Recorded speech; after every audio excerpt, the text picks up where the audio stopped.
Students, अस्सलाम वालेकुम। मैं डॉक्टर ज़फ़र मीर आपको इस वीडियो में वेलकम करता हूँ। और आज के वीडियो में हम जो है वो कंटिन्यू रखेंगे पिछली वीडियो का। पिछली वीडियो में हमने सेंट्रल टेंडेंसी में मीन और मीडियन के बारे में पढ़ा है। अब हम इस वीडियो में मॉड से रिलेटेड बात करेंगे और फर्दर डिस्पर्शन से रिलेटेड बात करेंगे। मॉड जो है इस वीडियो को भी आप गौर से देखिएगा और पूरी देखिएगा, क्योंकि हमने डिस्पर्शन और उसके बाद जो नॉर्मल कर्व है उसको भी डिस्कस करना है। ठीक है, मॉड क्या है? मोस्ट रिपीटेड वैल्यू या मोस्ट अकरिंग वैल्यू। ठीक है, most occurring value in the data is called mod. ठीक है, और ये नॉमिनल डाटा होता है जिसका आप मॉड कैलकुलेट करते हैं। नॉमिनल डाटा, जैसे हमने पहले पढ़ा था कि मीन के लिए डाटा इंटरवल रेशो में होना चाहिए, मीडियन के लिए डाटा ऑर्डिनल होना चाहिए और मॉड के लिए डाटा नॉमिनल होना चाहिए। ठीक है, मॉड जो है वो सिंपली आप डाटा के अंदर फ़र्ज़ कर लें ये डाटा है 1457779, तो इस डाटा का मॉड क्या है? 7, क्योंकि ये ज़्यादा अकर हो रहा है। 7 जो है ना सबसे ज़्यादा रिपीट हो रहा है। किसी डाटा के एक से ज़्यादा मॉड हो सकते हैं, मसलन 1445779। अब यहाँ पे मॉड क्या है? 4 और 5। किसी डाटा के एक से ज़्यादा मॉड हो सकते हैं। ठीक है, सिंपली आप ये अनग्रुप डाटा है, इसमें जो सबसे ज़्यादा वैल्यू ओकर हो रही है वो आपका मॉड है। वो एक भी हो सकती है वैल्यू और एक से ज़्यादा भी हो सकती हैं, लेकिन डाटा नॉमिनल फॉर्म में होना चाहिए। ठीक है, तभी आप उसका मॉड कैलकुलेट करेंगे। अच्छा, फिर नेक्स्ट देखें, हम बात करेंगे सेंट्रल टेंडेंसी के अलावा डिस्पर्शन की।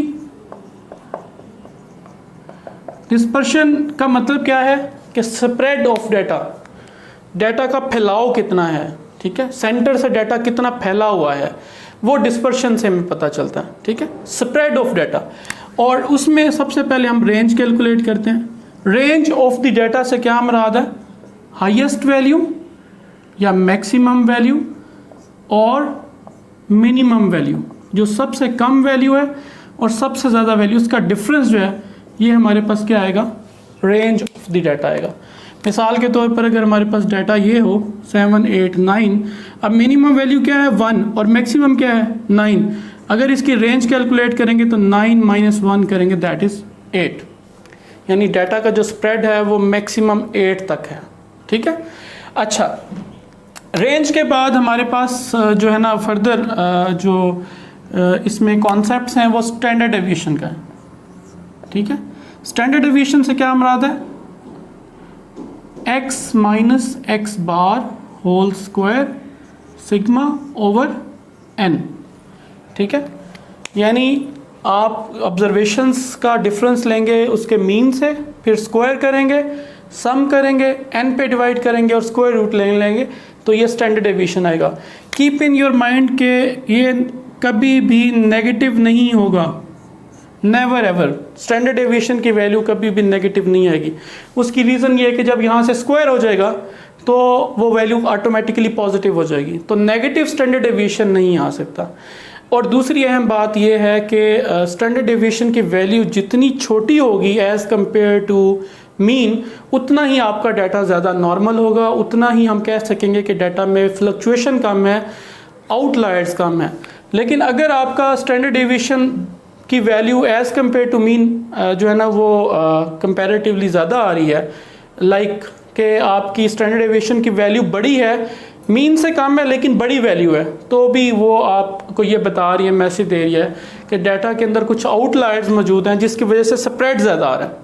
स्टैंडर्ड डेविएशन हमें यही बता रहा है ना कि डाटा मीन स्कोर से कितना फैला हुआ है, कितना उसका स्प्रेड है मीन स्कोर से।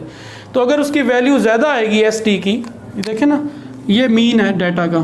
ठीक है, और स्टैंडर्ड डेविएशन की वैल्यू जितनी ज़्यादा आएगी, फ़र्ज़ कर लेंगे स्टैंडर्ड डेविएशन की वैल्यू यहाँ पे आ रही है मीन से, जितनी ज़्यादा आएगी उतना ही जो डाटा का स्प्रेड है वो ज़्यादा शो होगा और हमें ये समझ आएगी कि डाटा नॉर्मल नहीं है, उसके अंदर आउटलायर्स हैं। ठीक है, अच्छा, इसके बाद हम जो बात कर लेते हैं वो करते हैं कि नॉर्मेलिटी ऑफ द डाटा से क्या मतलब है, डाटा नॉर्मल कब होगा। ठीक है, नॉर्मेलिटी की बात करूंगा मैं आपके साथ। और फिर इसके बाद स्क्यूनेस की बात होगी कि डाटा स्क्यूड जो होता है उससे क्या मुराद है, और उसके बाद सिमेट्रिकल डाटा क्या होता है। ठीक है, अब नॉर्मल डाटा क्या होता है, जिसको जब आप प्लॉट करते हैं ना तो नॉर्मल कर्व बनती है।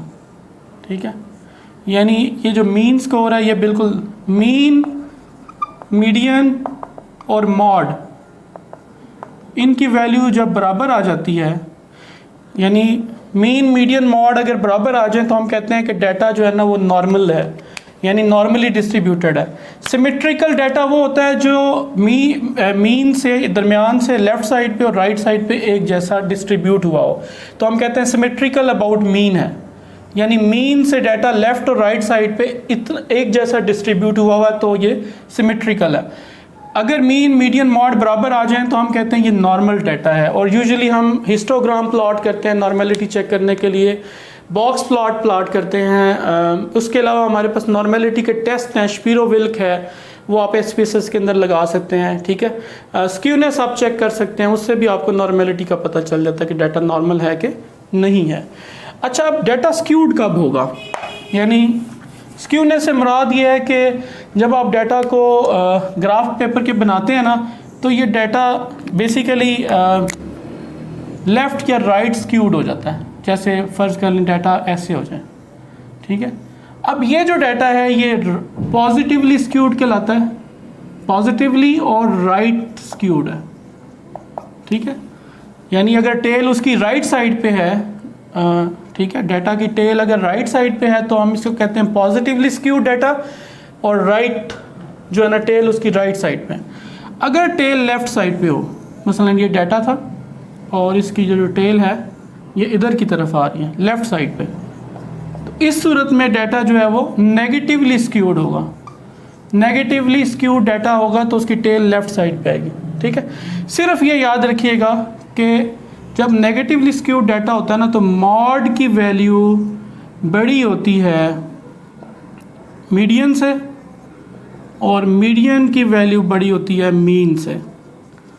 ठीक है, दूसरे लफ्ज़ों में नेगेटिवली स्क्यूड डाटा वो है जिसमें मॉड मीडियन से बड़ा है और मीडियन मीन से बड़ा है, यानी नेगेटिवली स्क्यूड डाटा में mod is greater than median and median is greater than mean. और पॉजिटिवली स्क्यूड डाटा में मीन जो है वो बड़ा होता है मीडियन से और मीडियन बड़ा होता है मॉड से। ठीक है, पॉजिटिवली स्क्यूड डाटा में क्या होगा, पॉजिटिवली स्क्यूड डाटा वो होगा जिसमें हम mean is greater than median and median is greater than mod. ठीक है, तो ये पॉजिटिवली स्क्यूड डाटा हो जाएगा। आई होप कि आपको जो है वो काफ़ी सारी चीज़ें इससे पता चल गई होंगी कि नॉर्मल डिस्ट्रीब्यूशन क्या है, जो सिमेट्री हो अबाउट लेफ़्ट और राइट, मीन के दोनों साइडों पे इक्वल डाटा डिस्ट्रीब्यूटेड होगा तो सिमेट्रिकल डाटा होता है।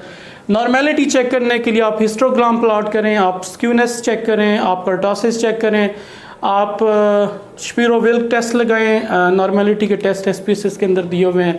ठीक है, काफ़ी सारी चीज़ें जिनसे आप नॉर्मेलिटी चेक कर सकते हैं। पॉजिटिवली स्क्यूड डाटा है या नेगेटिवली स्क्यूड डाटा है, ये दोनों ये बता रहे हैं कि डाटा के अंदर कुछ आउटलायर्स हैं जिनको अगर आप निकाल दें तो डाटा नॉर्मल हो सकता है।